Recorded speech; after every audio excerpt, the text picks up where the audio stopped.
Bapak Ibu peserta webinar, kita akan masuk dalam sesi tanya jawab ya. Panitia sudah mencatat ada 7 pertanyaan yang sudah masuk, dan barangkali kalau masih ada pertanyaan yang sekiranya masih ingin ditanyakan, silakan ditanyakan melalui chat room dan nanti akan kami bacakan untuk dijawab oleh para pemateri ya. Bapak Ibu, kami akan bacakan pertanyaan. Ini kami bacakan dulu pertanyaan terkait dengan masalah aspek akuntansi yang ditujukan kepada Bapak Fajri Syam. Yang pertama pertanyaannya dari Bapak Mahdi Zakaria.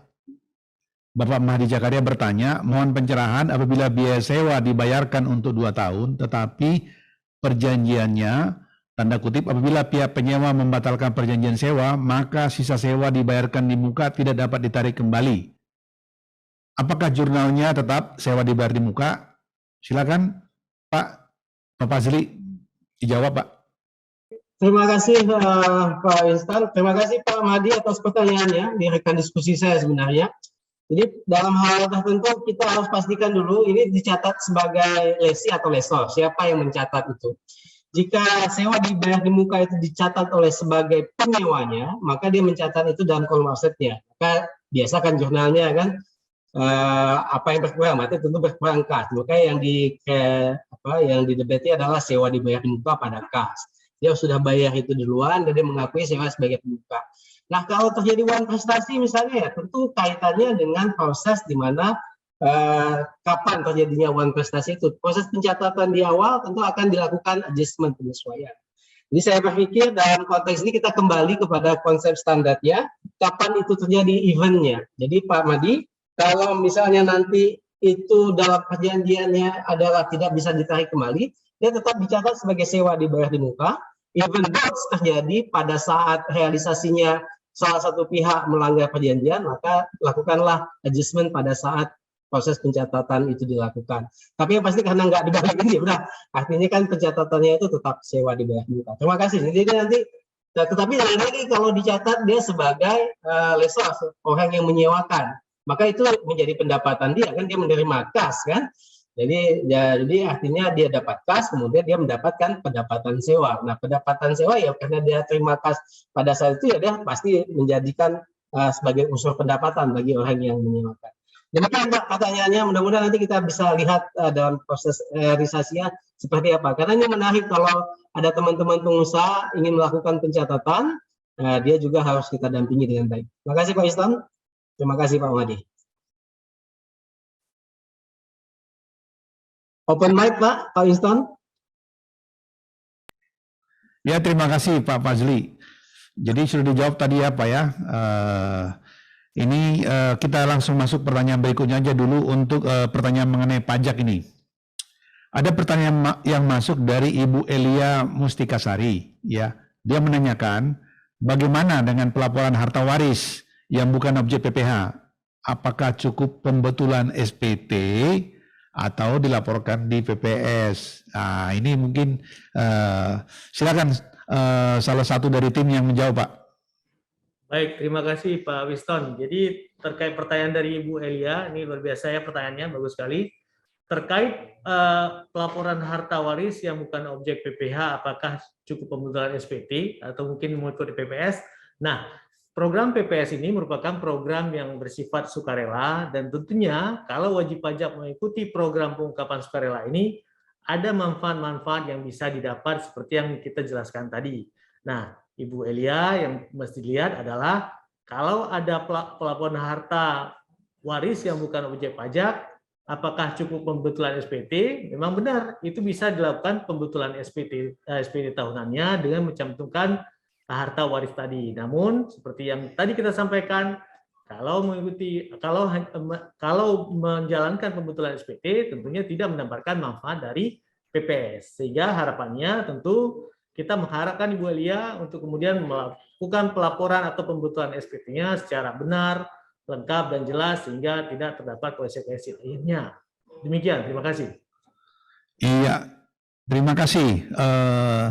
Sudah dijawab tadi ya Bu ya, Bu Elia. Ya, silakan, boleh kalau mau ikut PPS boleh ya, pembetulan juga boleh. Yang berikutnya ada pertanyaan yang disampaikan oleh Bapak Afkar. Ini ditujukan kepada Bapak Fazil Syam ini.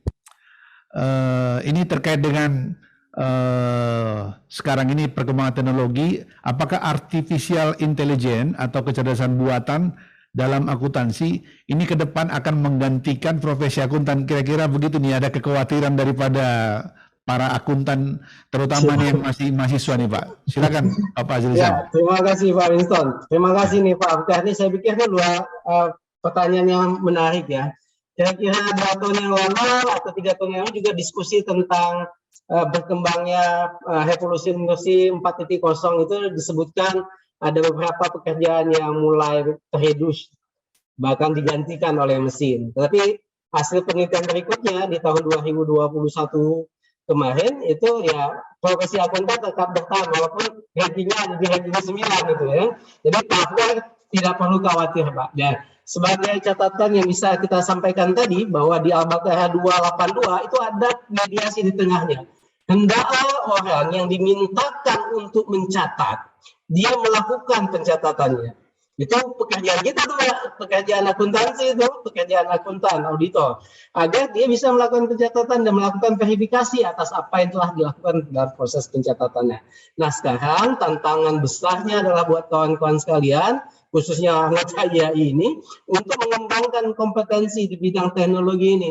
Jadi lompatan teknologi itu tinggi. Jadi kalau di kita katakanlah seperti yang disampaikan oleh teman-teman penyuluh pajak tadi, semuanya itu serba digital. Semuanya menggunakan artificial intelligence. Jadi orang bisa melakukan itu. Tetapi dalam konteks yang lain, ya mungkin Pak Winston lah sebagai founding father Halo Pajak, beliau juga menjalankan itu. Jadi artinya tidak mungkin tergerus jabatannya, hanya saja kita harus melakukan penyesuaian. Nanti untuk butuh konsultan pajak, kita mendaftar ke Pak konsultan akuntan, kita daftar nih ke Pak Winston. Jadi kalau nanti ada di Halo Pajak butuh akuntan, bolehlah. Kalau tadi Pak Edi bilang 1 jam bolehlah 50.000 kalau kaitannya dengan apa? Dengan Halo Dokter, ya kan? Kalau kita 1 hari bisa melayani barang berapa? 10 sampai 20 klien, ya lumayan juga kan harganya kan? Hanya duduk di rumah ngomong diskusi. 50.000 diskusinya itu antara 5 sampai 10 menit. Kalau ada lanjutannya, nanti akhirnya beda lagi. Ini menarik karena nanti kita akan setara dengan rekan-rekan kita di pengacara yang mereka dibayarkan berdasarkan jam kerjanya. Jadi 1 jam sekian juta. Kalau kita kan selama ini akuntan dibayarkan berdasarkan kontrak. Kontrak kerjaannya 3 bulan, kelingkungan segala macam, kontraknya cuma 30 juta. Waduh, habis semuanya. Jadi kita perlu untuk membuat rate dalam bentuk jam. Mungkin Pak Winston bisa kasih pengalaman nih Pak dengan penggunaan teknologi, bagaimana Halo Pajak itu bisa kita jadikan sebagai benchmark untuk artificial intelligence yang memastikan bahwa jabatan atau profesi akuntan itu tidak akan tergerus atau hilang. Terima kasih Pak. Terima kasih Pak Afkar. Ya, terima kasih Pak Fazli ya. Tadi sudah dijawab ya dengan Pak Fazli tadi ya. Jadi memang kita ini juga sebagai profesi akuntan, ya mau nggak mau kita tidak bisa menutup diri bahwa disrupsi atau apapun perubahan digital ini akan mempengaruhi profesi kita. Ya. Itu baik juga teman-teman mahasiswa ataupun apa namanya ya pelaku UMKM. Tadi juga sudah disampaikan oleh tim dari Kanwil Pajak, DJP aja juga sudah menyesuaikan melakukan digitalisasi. Nah, ini juga akuntan juga mau nggak mau juga ya harus melek digital juga nih. Makanya webinar-webinar yang kita buat ini juga Pak Fazli dan semua para peserta webinar ini dalam rangka untuk mengedukasi ya, memberikan literasi kepada masyarakat khususnya UMKM, dan juga kalau ada juga ikut katakanlah mahasiswa, apakah itu adalah profesi akuntan yang masih baru ya, ya mungkin bisa berbenah lah ke depan bagaimana ya. Oke, sekian udah dijawab tadi Pak Afkar. Semoga jawabannya tadi bisa memuaskan. Kami akan coba membacakan lagi pertanyaan yang disampaikan oleh Ibu Maya. Ibu Maya ini menanyakan mengenai PPS. Ini yang paling banyak ditanya mengenai PPS ini.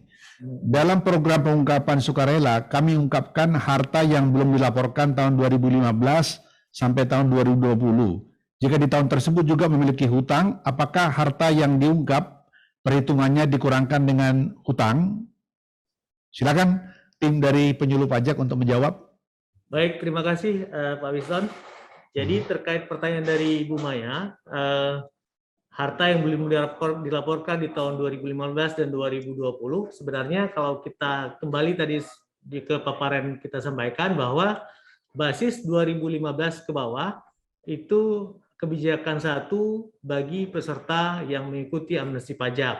Sementara kalau 2016 sampai 2020, jika masih terdapat harta yang belum diungkapkan, maka ini bisa diungkapkan dengan program PPS. Dan terkait kalau seandainya harta yang akan diungkapkan itu ada hutangnya, maka hutang itu dapat dikurangkan. Tapi benar-benar hutang yang berkaitan dengan perolehan harta. Jadi demikian ya. Jadi harta akan dikurangkan dengan hutang atau pokok hutang yang berkaitan dengan harta. Demikian. Terima kasih. Ya, jadi bisa diperhitungkan ya Bu ya mengenai hutang tersebut ya. Kemudian ada pertanyaan lagi yang masuk. Ini kami tujukan kepada Bapak Fazli lagi terkait dengan masalah aspek akuntansi. Jadi ada pertanyaan yang masuk kepada panitia yang disampaikan oleh Bapak Ahmad. Beliau menanyakan, pada saat kapan UMKM dikategorikan menggunakan ETAP dan SAKMKM, apakah dapat dilihat dari modalnya atau bentuk badan usahanya secara hukum pendiri usaha? Silakan Pak Fazli. Baik, terima kasih Pak Ahmad ya, pertanyaannya sangat bagus ya. Jadi kalau dilihat dari standar akuntansi keuangan maka dipakai. Kita kan karena orangnya ekonomi pasti kita menggunakan asumsi. Jadi lihatlah yang pertama asumsi dasarnya. Bagi rekan-rekan dari EMKM ini, dari menggunakan SAK EMKM, itu merupakan asumsi dasarnya accrual, langsung usaha, dan konsep entitas. Jadi teman-teman ini bukan termasuk objek bagi kantor akuntan publik untuk melakukan audit atas pelaporan keuangannya. Jadi itu sampai dengan dia menyusun laporan keuangannya berupa ke posisi keuangan, neraca dalam hal ini, kemudian catatan, kemudian laba rugi dan catatan atas laporan keuangan. Selama asumsi dasarnya hanya untuk pelaporan itu, maka dia menggunakan SAK EMKM. Maka kecil kecenderungannya dia akan menjadi auditi. Kecuali dia ada proses yang besar, walaupun konsepnya dia adalah perusahaan yang belum berbadan hukum perseroan terbatas, masih di bawah itu, misalnya katakanlah bentuknya CV, komanditer, persekutuan misalnya, tetapi dia ingat asumsi yang lebih besar lagi, maka dia menyusun laporannya yang lebih lengkap dibandingkan dari 3 tadi, maka dia akan beralih kepada SAK EP namanya sekarang ini, adalah SAK entitas privat. Nah tujuannya kan masing-masing punya, karena prosesnya ada hubungan tertentu yang kalau disebutkan dia memang dari sisi PP 7 2021 omsetnya itu masih dia dikatakan sebagai perusahaan menengah karena angkanya masih di bawah 50 miliar tetapi sudah di atas 15 miliar. Jadi artinya pada posisi dia masih posisinya menengah. Dia masih bisa menggunakan SAK EMKM, tetapi karena kebutuhan lanjutan, kalau dia ingin dilakukan proses audit atas laporan keuangan, maka auditor itu menggunakan standar minimumnya adalah dengan menggunakan standar entitas privat. Jadi proses perpindahannya seperti itu, Pak. Jadi bahasa sederhananya, jika ada asumsi dasar yang tidak lagi sesuai dengan asumsi, maka terjadilah peralihan dari SAK EMKM ke SAK entitas privat tadi. Jadi ini menjadi pemikirannya. Nah, tapi harapan kita kalau dari yang mikro, kecil, menengah yang ingin naik kelas, dia tidak hanya menyusun laporan keuangannya hanya berupa neraca laba rugi, tetapi dia ingin menambahkan dengan perubahan ekuitas dan melakukan laporan arus kas, maka kemungkinannya dan hampir bisa kita pastikan dia akan pindah ke dalam standar akuntansi keuangan di atas EMKM, yaitu entitas privat. Demikian untuk memberikan penjelasannya. Terima kasih, Pak. Ya, terima kasih Pak Fazli ya. Kita lanjut ke pertanyaan nomor 6 yang disampaikan oleh Bapak Unwanul ya. Bagaimana dengan harta yang dimiliki pada tahun 2017 dan belum diungkapkan, harta tersebut sudah dijual di tahun 2019? Apakah mesti diikuti di PPS? Silakan tim Kanwil, penyuluh pajak dari Kanwil. Baik, terima kasih atas pertanyaannya Pak Unwanul. Seperti yang kita sampaikan di awal bahwa PPS ini merupakan program pengungkapan sukarela. Jika dimanfaatkan atau diungkapkan hartanya, maka ada manfaat-manfaat yang akan diperoleh. Namun kalau kita melihat ini hartanya di tahun 2017, tentu akan menjadi pertanyaan menarik ketika kita bertanya apakah penghasilan yang dimiliki atau diperoleh selama tahun 2017 itu sudah dilaporkan atau belum. Kemudian kalau belum dilaporkan tentunya akan menjadi peluang-peluang untuk kemudian bisa dilakukan pemeriksaan atau kegiatan ini lainnya. Nah, juga termasuk di tahun 2019 kalau seandainya tidak ikut PPS 2019 kemudian ketika melakukan penjualan harta apakah kemudian terdapat semacam keuntungan dari penjualan harta, ini menjadi hal menarik. Nah, maka kemudian kita sampaikan kepada Bapak Unwanul bahwa kalau mengikuti program PPS tentu mendapatkan manfaat dari kegiatan PPS tersebut. Jadi demikian, Pak. Ada yang mau ditambahkan dari teman Bapak? Jadi yang ditanyakan sama Pak Unwanul ini kan harta yang dulu ada dimiliki tahun 2017, tapi 2019 kan sudah tidak ada lagi. Di dalam PPS ini kan yang kita laporkan kan harta 31 Desember 2020. Jadi kalau sekiranya tadi harta 2017 tadi belum dilaporkan dan 2019 tadi sudah dijual, mungkin itu sudah tercermin dalam harta dia di 2020 ya mungkin juga bisa diikutkan PPS tapi bukan lagi harta tersebut yang dilaporkan Pak ya. Kira-kira gimana Pak? Ya, benar demikian Pak. Ya. Jadi memang kita akan lihat per 31 Desember 2020. Ya, jadi posisinya per 31 Desember 2020. Jadi semua harta yang belum dilaporkan posisi 31 Desember 2020 itu yang kita laporkan di dalam PPS. Baik, kita lanjut pertanyaan yang berikutnya. Kita kembalikan lagi kepada Bapak Fazli. Ini ada pertanyaan nomor 10 nih Pak. Ada pertanyaan diajukan dari Bapak Hidayat. Kalau yang sudah membayar zakat dari hasil usaha, apakah bisa mengurangi kewajiban pajak? Jadi sebelum nanti dijawab juga sama teman-teman dari pengusaha pajak ini. Silakan Pak. Jadi diskusi tentang zakat ini memang luar biasa, apalagi kita sudah punya undang-undang zakat ya. Jadi bahasa intinya sih sebenarnya zakat sebagai pengurangan pajak. Pada saat realisasinya itu sudah terjadi. Jadi memang kalau dilihat dari sisi ini, maka ketika ingin menggunakan undang-undang zakat sebagai pengurangan pajak, kata kuncinya adalah pada pembukuannya, pada pencatatannya. Jadi kalau kita pakai dengan ketentuan PP 23 tadi disebutkan bahwa angka pengalinya 0,5% dari omsetnya, berarti itu tidak bisa langsung sebagai zakat sebagai pengurangan pajaknya karena dia langsung ada pengaliannya. Maka ini menjadi semacam penguatan kembali kepada teman-teman para pengusaha ini untuk melakukan pencatatan.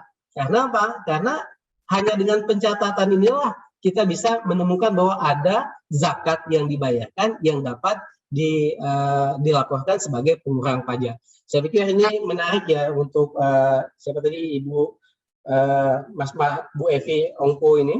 Jadi ini memang perlu Pak. Jadi kalau kita bersepakat maka lakukanlah pencatatan itu sehingga nanti bisa dijadikan zakat sebagai pengurangan pajak. Demikian dari saya Pak Wisto. Baik Pak Fazli, ada yang mau ditambahkan dari tim fungsional? Baik, izin kami menambahkan Pak Fazli dan Pak Winston, para hadirin semuanya, bahwa zakat dari hasil usaha apakah bisa mengurangi kewajiban pajak. Dan tentunya kita ingin menyampaikan kepada seluruh wajib pajak dalam hal melakukan pembayaran zakat harus melalui Baitul Mal, rumah zakat, atau instansi-instansi yang telah ditunjuk sesuai dengan peraturan Menteri Keuangan. Nah, memang di peraturan yang di Undang-Undang PPH mengatur bahwa zakat ini adalah sebagai pengurang penghasilan.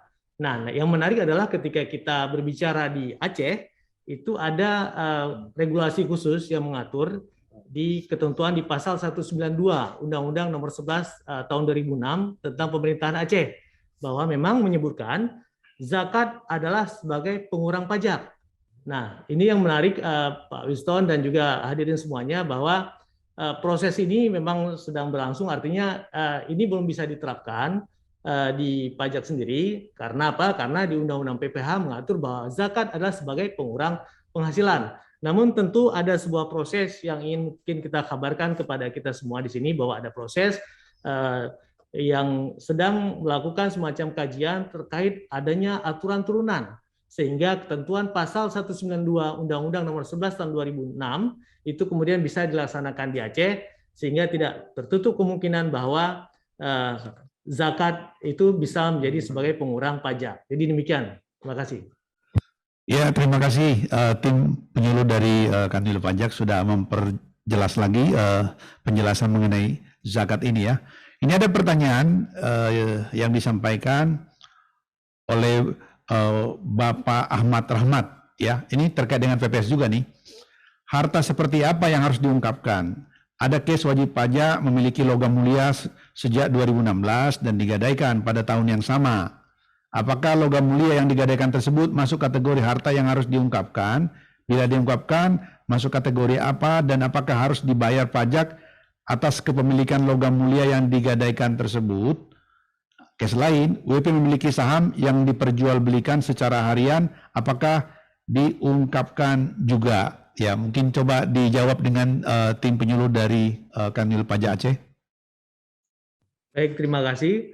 Untuk harta, untuk logam mulia yang diperoleh atau yang ada sejak 2016, menjadi pertanyaan bagi kita semua adalah apakah kemudian harta ini masih ada di 31 Desember 2020 dan sudah dilaporkan atau belum di SPI tahunannya. Kalau memang belum dilaporkan, maka ini merupakan objek yang kemudian bisa mengikuti program pengungkapan sukarela. Jadi demikian.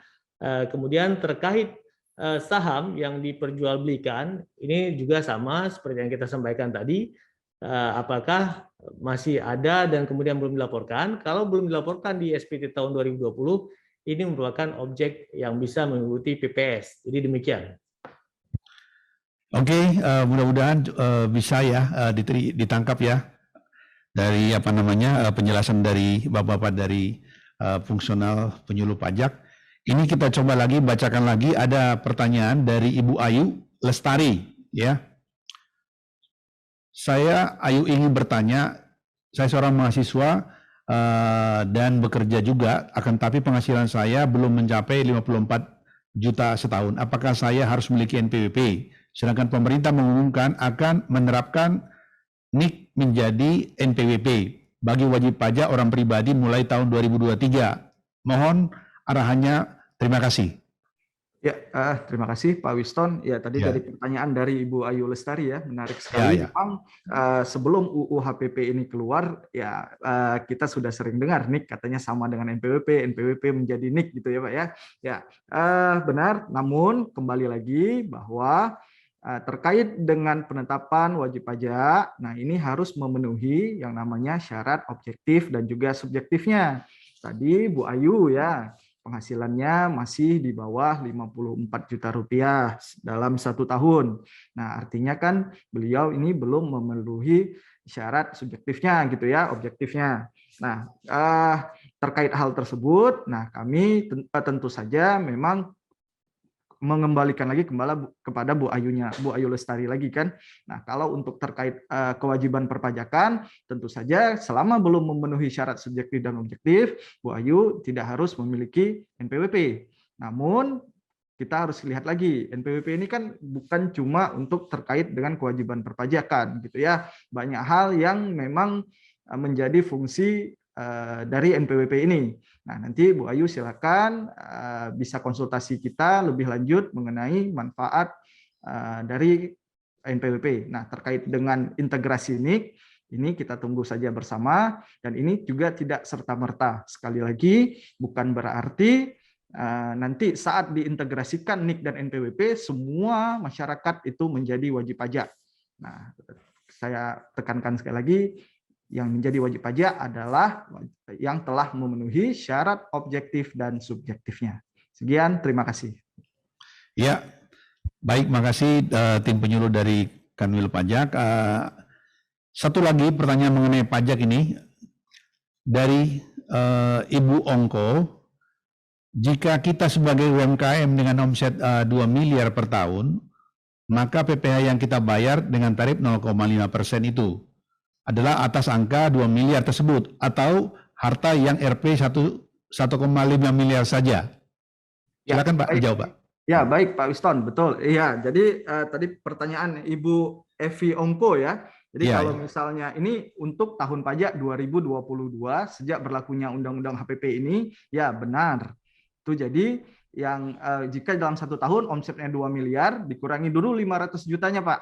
Baru nanti dikalikan tarifnya yang 0,5%. Tadi seperti yang kita sampaikan pada slide Pak ya, ilustrasi. Kita juga sudah ilustrasi. Namun untuk tahun pajak 2021 ke bawah itu tetap seperti biasa. Ya, omset dalam setahun misalnya 2 miliar tadi ya, dikalikan 0,5%. Sebenarnya omset ini per bulan, jangan per tahun Bapak Ibu ya. Dan sebenarnya omset per bulan hitungannya. Cuma untuk penetapan dia sebagai wajib pajak UMKM atau tidaknya, kita lihat omset per tahun. Tapi untuk penyetoran pajaknya ini berdasarkan penghitungan omset per bulan. Ya, terima kasih. Jadi, Pak. Izin Pak Wiston, karena Ya, pertanyaan Bu Evi ini menarik ya. Iya, silakan kalau mau ditambah, Pak. Ya, Bu Evi, kalau Bu Evi memang ada di sini, saya pikir dengan omset 2 miliar setahun, sudah waktunya Bu Evi melakukan pencatatan. Jadi, perlu juga buat teman-teman penyuluh menyampaikan bahwa bisa kita pastikan dalam perhitungannya, angka 1,5 miliar dikalikan dengan 0,005% itu kan sekitar berapa? 75 juta kah? Atau berapa hitungannya? Pajaknya berapa? Sekitar 75 juta ya? 1,5 dikalikan 0,5%. Berarti 75 juta ya? Betul saya? 7.500.000 Pak. Maaf, 7.500.000. 500 ya Pak. Maaf. Berarti 7.500.000 dia membayar pajak untuk tahun 2021 misalnya. Nah, mungkin kita bisa memberikan pendapatan. Jadi artinya Bu Evi ini adalah target kita nih. Mungkin buat Pak Elvijar kalau masih ada di sini, Bu Evi karena beliau sudah eksplisit menyatakan beliau adalah seorang pengusaha, bisa jadi posisinya ketika dia hitung dengan melakukan pencatatan, ternyata dia punya dapat laba bersih, bisa jadi PTKP-nya juga nggak nyampe begitu. Jadi ini juga bagian yang penting ya, karena saya pikir sosialisasi kita kan kita mau beralih nih dari PP 23 itu menjadi bagaimana UMKM ini melakukan pembukuan, pencatatan pembukuan. Terima kasih Pak Mister. Ya, terima kasih atas tambahan penjelasannya Pak Fazli ya. Ini ada pertanyaan juga yang masuk ke panitia. Ada pertanyaan dari Ibu Nanin Kuswidi Astuti. Ya, dia bertanya, seandainya mendapatkan keuntungan dari mata uang kripto, apakah perlu dilaporkan? Sedangkan pengaturan uang kripto belum ada di Indonesia. Hanya dianggap sebagai komoditi. Terima kasih. Dari tim Kanwil, silakan kalau ada mau memberikan penjelasan. Baik, terima kasih Pak Wiston. Jadi memang kita lihat pada ketentuan umum bahwa setiap tambahan penghasilan itu merupakan objek PPh. Maka kemudian ketika ada keuntungan dari kripto itu, maka keuntungan itulah yang akan menjadi objek penghasilan yang seharusnya dilaporkan dan nanti tentunya akan dikali dengan tarif pajak. Jadi demikian, terima kasih. Oke, cukup jelas ya. Jadi setiap tambahan kemampuan ekonomis ya memang harus diakui sebagai penghasilan kena pajak. Kalau dari sisi undang-undang pajak ya begitu Bu. 12 ada pertanyaan dari Bapak Andi Tarlis ya. Dari akademisi berharap ini terkait dengan masalah sinergi yang tadi mengenai pendampingan UMKM yang ada di Aceh selama pandemi ini. Apakah ini dapat realisasi? Dan ini juga sangat baik bagi kampus yang sudah menjalankan kurikulum. Ya ini tadi sudah didiskusikan di awal ya. Ini nanti ini dari Fakultas Ekonomi dan Bisnis, dan juga nanti DI Wilayah maupun nanti KAPJ yang diwakili oleh Pak Edi Sahatan nanti akan memfollow up ya. Ini masih hadir Bapak Nadir Syah, Ketua IAI Aceh. Baik Pak. Ini cuman harapan daripada peserta supaya apa yang didiskusikan tadi di follow up. Ini semoga nanti bisa kita tindak lanjuti. Ada pertanyaan nomor 13, ini terakhir saya pikir ya, soalnya waktu kita sudah lewat. Ini Pak Nadir Syah selaku Ketua IAI Wilayah Aceh sudah siap untuk memberikan closing remarks ini. Yang 13, pertanyaan dari Ibu Irna Yuliana. Terkait pajak pada sebuah PT, saya ada contoh kasus. Jadi pada satu PT ada beberapa divisi, merek A, B, C, dan kasusnya adalah tunggakan PPN yang belum terbayarkan di tahun 2019. Barang didistribusi ke toko awal 2019 dan barang harus ditarik kembali pada pertengahan 2020 karena tidak terjual oleh pihak toko, dan bahkan beberapa divisi rugi dan gulung lapak. Gulung lapak barang, apa ada cara untuk PPN itu dihilangkan karena kerugian, karena barang ini telah kita kembalikan ke pusat, tapi dari pusat tidak ada kabar lagi setelah barang itu ditarik. Nah, ini kembali kepada bagaimana aspek PPN terkait dengan masalah penarikan barang ini yang dititipkan. Silakan dari fungsional penyuluh dari Kanwil. Baik, terima kasih Pak. Jadi memang tidak ada mekanisme ya agar kemudian PPN ini dihilangkan, karena proses PPN-nya itu berjalan ketika ada retur, maka adanya memang penyerahan ya atau pengembalian PPN. Begitu juga ketika barang ini dikembalikan ke pusat, tentunya ada faktur yang dibuat oleh yang mengembalikan. Jadi menurut kami memang tidak ada hal yang kemudian bisa dihilangkan itu. Demikian, Pak. Ya, jadi kewajiban perpajakannya tetap dijalankan. Mengenai pengembalian ini juga nanti harus dilaporkan ya Pak ya. Ya, saya pikir Bapak Ibu ya, masih ada beberapa pertanyaan yang masih belum sempat kita jawab. Ini kami ada mencatat ada pertanyaan dari Bapak Aziz, kemudian ada pertanyaan daripada Ibu Ferawati, dan juga nanti satu lagi dari Ibu Tika belum sempat kita jawab. Nanti kami akan coba teruskan kepada pemateri sesuai dengan apa yang ditanyakan. Nanti panitia akan mencoba untuk menjawab ke para penanya yang bersangkutan. Baik Bapak Ibu peserta webinar, kami mengucapkan terima kasih banyak atas atensi, atas perhatiannya di dalam webinar ini. Semoga apa yang sudah disampaikan tadi oleh para pemateri, baik dari Pak Fadli Syam, Pak Jrisam, dan maupun dari tim penyuluh Kanwil, bisa bermanfaat bagi para pelaku UMKM khususnya di wilayah Aceh.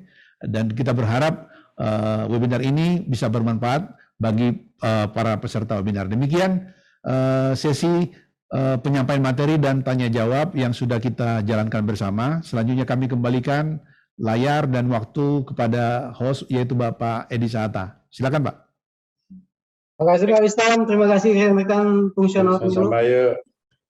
Baik, terima kasih Pak Wiston atas moderasinya, berjalan baik nih, dan memang menambah wawasan kita semua.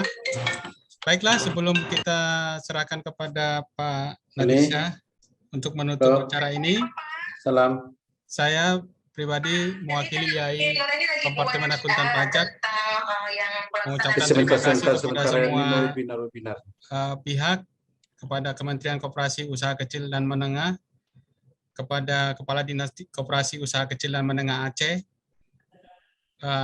Fakultas Ekonomi dan Bisnis Universitas Syah Kuala, dan kepada Kanwil DJP Aceh, serta kepada pemateri yaitu Bapak Dr. Fadzli Syam dan fungsional dari wilayah DJP Aceh yaitu Bapak Faisal Asni, Pak Handi Muhammad Hatta, Ulfi Suhendra. Kami juga secara pribadi saya memohon maaf apabila ada kekurangan selama saya menjadi host di webinar ini. Mudah-mudahan acara-acara berikutnya bisa lebih baik dan lebih bermanfaat. Baiklah, sebelum saya serahkan kepada Pak Nadir Syah untuk menutup, saya akan membacakan kata kunci yang ketiga, yaitu UMKM. Jadi kata kunci yang pertama tadi IAI, yang kedua Nanggrow, dan yang ketiga UMKM. Nanti diisikan pada absensi yang akan diberikan setelah Pak Nurdiasa menutup acara ini. Baiklah, kami serahkan kepada Pak Nurdiasa untuk menutup acara ini. Saya mohon pamit. Silakan Pak, waktu dan layar kami serahkan kepada Pak Nurdiasa. Baik, terima kasih Pak Edi. Bismillahirrahmanirrahim. Assalamualaikum warahmatullahi wabarakatuh. Waalaikumsalam. Syukur alhamdulillah, marilah kita sama-sama memanjatkan kepada Allah Subhanahu wa taala, di mana sampai pada siang hari ini saya lihat sini masih bertahan 237 peserta webinar masih bertahan. Ini menunjukkan antusias para peserta untuk mendengarkan materi-materi yang sangat menarik ini.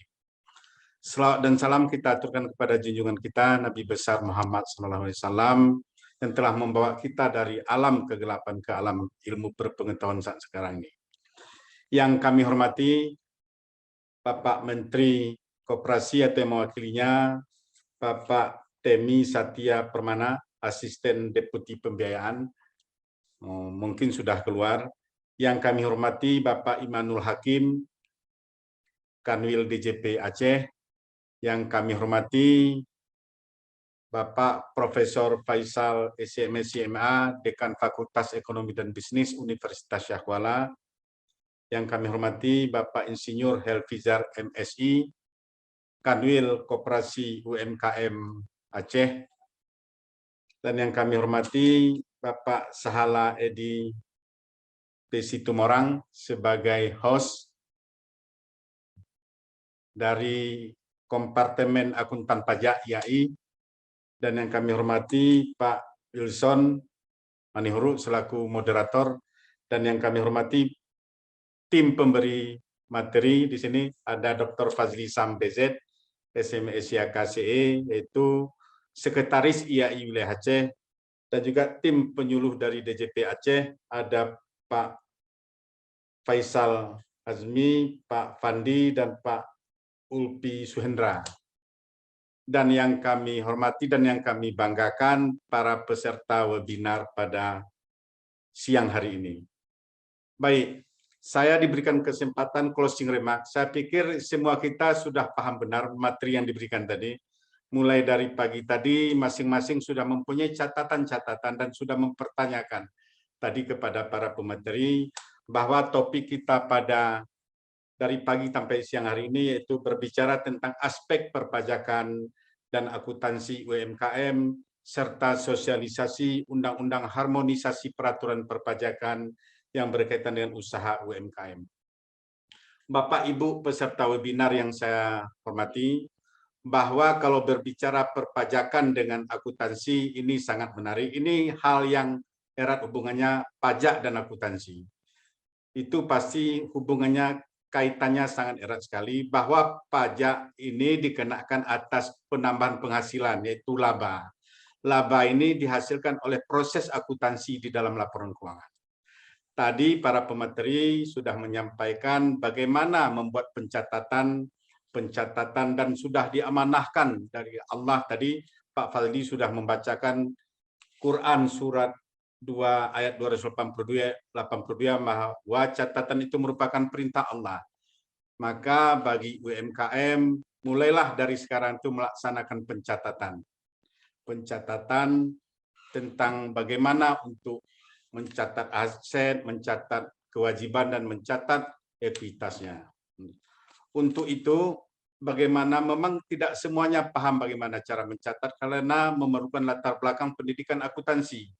Di sini peran IAI ini sangat besar sekali, nanti akan mendampingi Bapak Ibu dari UMKM bagaimana cara melakukan pencatatan. Dan IAI sudah mengeluarkan panduan atau kita sebut juga harmonisasi pencatatan melalui standar akuntansi keuangan UMKM, EMKM, entitas mikro, kecil, dan menengah. Jadi Bapak Ibu silakan memilikinya, itu bisa dibeli ya, standar akuntansi keuangan UMKM. Itu adalah panduan bagaimana cara mencatat dan bagaimana cara menyusun laporan keuangan. Ini juga sebagai harmonisasi bagi seluruh lebih kurang 60 juta UMKM seluruh Indonesia diharapkan bisa membuat laporan keuangan berdasarkan standar akuntansi keuangan tersebut. Karena akuntansi ini adalah proses seperti yang disampaikan materi tadi, pencatatan, pengistisan dan pelaporan laporan keuangan. Proses akhirnya adalah laporan keuangan. Nanti dari laporan keuangan itu akan muncul laba, ya. Maka di laba ini akan dikenakan pajak. Maka pemerintah melalui Undang-Undang Harmonisasi Peraturan Perpajakan sudah menyederhanakan semuanya.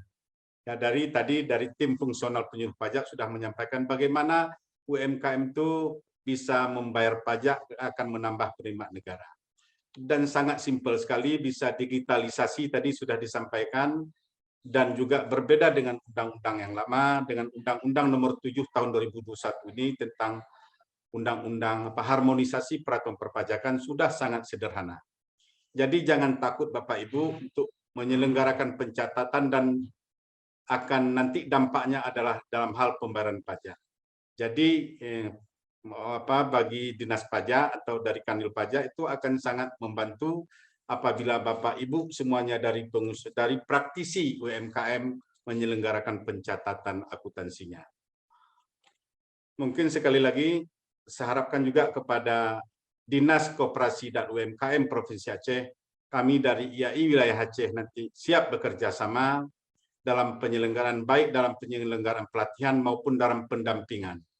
Dan juga dalam menerapkan aplikasi yaitu LaMikro tadi, ya, karena kita mempunyai anggota lebih kurang 400 orang anggota IAI Wilayah Aceh, dan juga rata-rata kami dari pengurus IAI Wilayah Aceh itu adalah staf pengajar di Fakultas Ekonomi dan Bisnis, dan juga nanti bekerja sama dengan Fakultas Ekonomi dan Bisnis untuk pendampingan dengan menggunakan mahasiswa-mahasiswa tingkat akhirnya.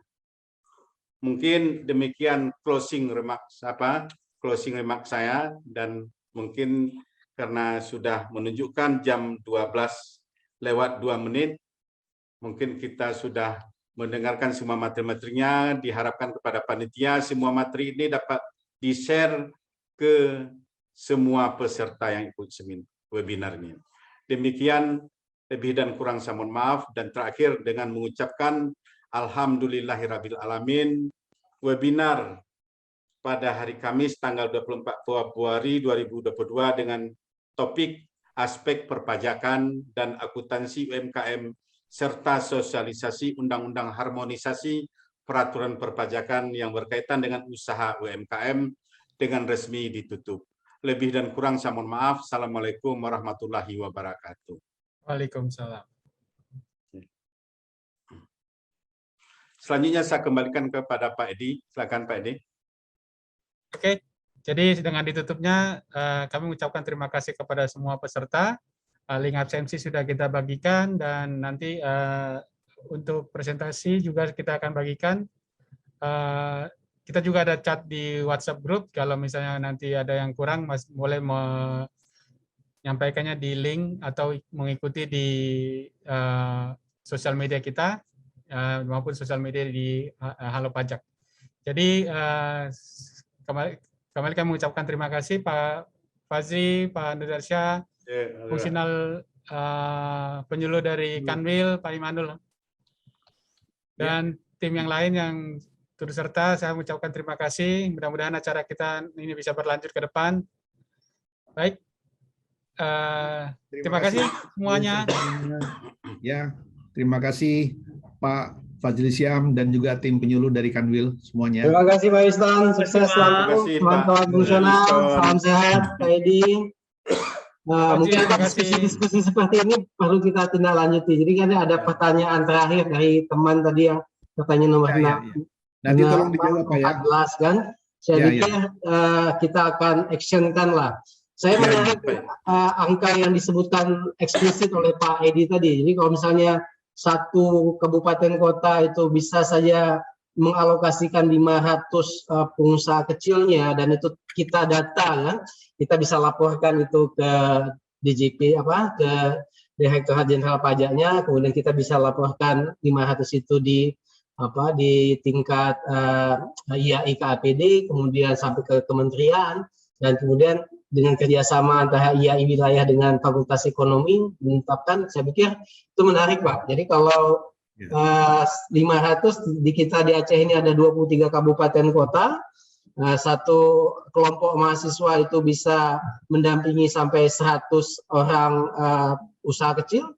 Jadi sudah ada 5 kelompok setiap kabupaten kota. Dan itu juga bisa menjadi KKN tematik juga. Jadi salah satu yang disampaikan oleh Pak Dekan tadi, dari MBKN ada 8 kriterianya. Salah satunya itu adalah KKN tematik. Jadi KKN tematik itu langsung ke desa langsung dan mereka ada proyeknya gitu. Jadi proyek mereka misalnya berkumpul antara 3 sampai dengan 5 orang mahasiswa, udah mereka tinggal mendampingi antara 50 sampai dengan 100 UMKM tadi. Itu kita akan tindak lanjuti Pak. Jadi bahasanya di tingkat pusat, tolong nih Pak Edi dengan Pak Winston di gedung pengambil kebijakannya, kita di wilayah dan daerah ini, kita akan coba sounding itu karena kita penasihat kita IAI itu ex officio langsung gubernur Pak. Kemudian di kita juga salah satu penasihatnya juga ada wali kotanya.